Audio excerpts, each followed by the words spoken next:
আমি আমার চাষার ব্লকে বাগানে ঢুকছি। চাষা আমার জন্য ঢেঁড়স উঠাচ্ছে, ধন্যবাদ জানাই চাষারে। আমি আসলে আপনাদেরকে ঢেঁড়সের কথা বলছিলাম যে ঢেঁড়স আপনি ধরেন, আমার কাছে একটা ঢেঁড়স দেখেন, আমি এখন উঠাইলাম। এই যে ঢেঁড়স, এই ঢেঁড়সটা কি কখনো কাঁচা খাইছেন? এই যে কাঁচা ঢেঁড়স, এই দেখেন এটা খাওয়া জানতে হইব, শুধু সিদ্ধ করে খেলে হবে না, মনে রাখবেন। এই ঢেঁড়স এবং এই যে কাঁচামরিচ, এই দুইটা আমি একসাথে খেতে পারবো, একসাথে। কেন খাইলাম আপনার মনে রাখতে হবে।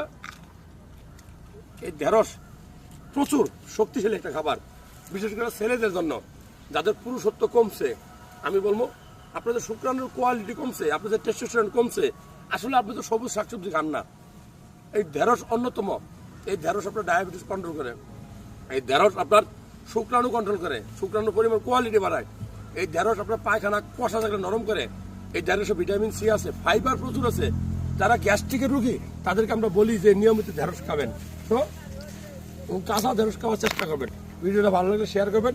মনে রাখবেন কাঁচা ঢেঁড়স খুব উপকারী পেটের জন্য, শরীরের জন্য, ওজন কমায়, ডায়াবেটিস কন্ট্রোল করে।